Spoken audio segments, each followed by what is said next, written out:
What is going on, guys? It is Steven, your semi-comprehensive guide here, and in today's video I'm going to be showing you how to refund Xbox Series X and Series S games. So this video will be a step-by-step guide on how to refund digitally downloaded Xbox games from the Xbox Store, and the same process can be used for DLC, digital content, and in-game consumables. So without further ado, let's get right into the tutorial. So you'll notice right off the bat here that I am on the Microsoft Store, not on my Xbox console, so we can only make refunds from the Xbox support site, and I will have a link down below to this specific refund support website. And right up here at the top, it does mention the criteria for what games we can refund.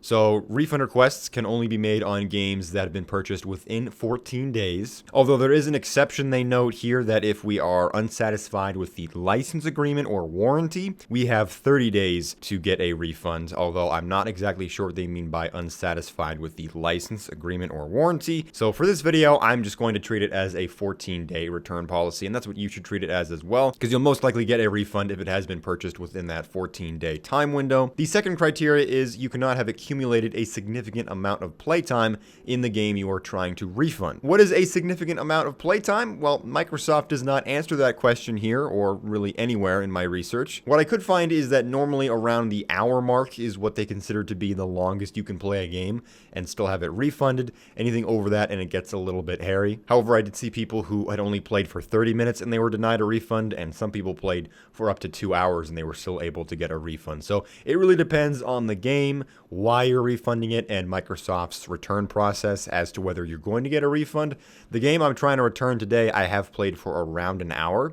So that's right around that limit for how long you can play. So we're going to see if they're going to accept it. There are some additional criteria I do want to mention that are listed down here. So if we request too many refunds in a year, they will most likely start denying our refund requests. They don't really say how many refunds is too many in a year. Once again, Microsoft's pretty vague with all of this, but I'd say probably anything more than like 2 or 3 refunds in a year, and they'll probably start denying the return. And then right below, they mention that the whole refund process is mainly part of their customer service experience. If you do read their official store policy, it does say that all purchases are final. So really any refund you do get is an exception from Microsoft. And then lastly here, they do say for single-use items like in-game consumables and currency, the request is only eligible if you have not redeemed or used those in-game. So for example, if you just bought them on the store but didn't actually open up the game and redeem them, you're all good. But if you do anything further with them, like if you go into the game, redeem it to your account, or use the currency in any way, you can no longer get a refund for those items. For DLC and certain in-game content, the regular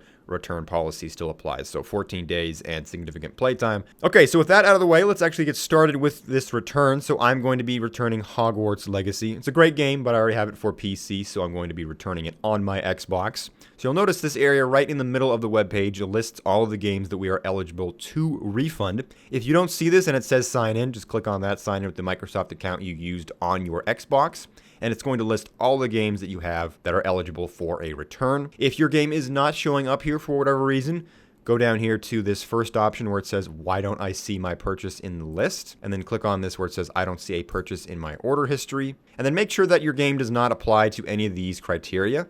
So for example, if you just purchased it, or if you used a different account, or it was a pre-order or subscription, it's not going to appear on that list. So make sure it doesn't meet any of these criteria. If it doesn't, you can still go down here where it says none of the above apply, and then you can submit a manual refund request. So just fill out this form and submit. It will take them about 72 hours to review your request, and they may or may not give you a refund, because most likely if it does not show up on that list, it most likely can't be refunded at all, but you can still go ahead and chat with support at the very least here.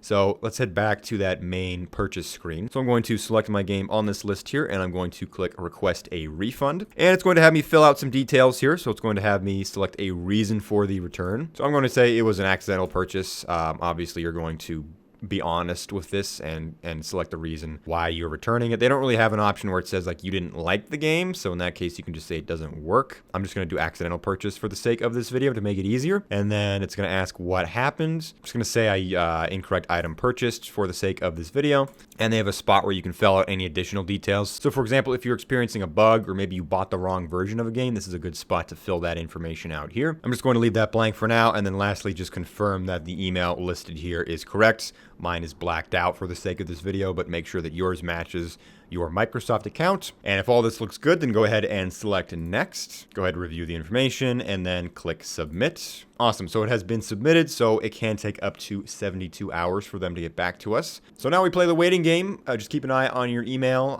There should be a message from Xbox within, like they say here, the 72 hours, hopefully sooner. And I'm just going to cut ahead to when I receive that message. Okay, I didn't have to wait long. It was like maybe 2 minutes, and they already approved the refund. They actually did not send me an email. They did have this section here on that same webpage we were just on. Right next to request availability, they have an option where it says refund status.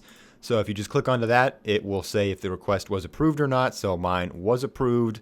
And you can see the full details here that the request was approved on this date. There's a confirmation number and all that stuff here. So the game will no longer be accessible on your console now that the refund has been approved. So when you go to open it, it'll just say you no longer have access to this game. It's been refunded. Depending on your form of payment, it may take up to 7 to 10 business days for that refund to appear back in your account. I used PayPal for my purchase, so it went back a little bit faster. In fact, the refund was just approved to my PayPal account. But like they said, it can take up to 7 to 10 business days for the refund to appear back in your account. Obviously, if you were close to the edge of the criteria, like if you played for like maybe an hour or two, or maybe if you're close to the end of the return policy, that process might take a little bit longer, but they were pretty much able to instantaneously approve that refund.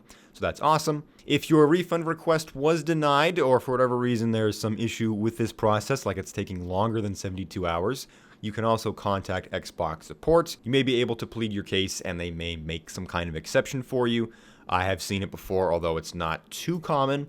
So to do that, go down here to contact us. Now, they don't give the phone number here for their support, which isn't really fun. There's also a web chat we can contact. The easiest way to get a hold of anybody, though, is to just click this contact us button. If you change the options here and select I don't recognize a charge, and then click next, and then if you take a look at your contact options, they will now give you the option to either chat with an agent online, or you can request a call from an Xbox agent. However, as a disclaimer, I will say that you should only select I don't recognize a charge if you actually don't recognize a charge. If you are able to get a hold of a chat or customer service representative, obviously be polite with them.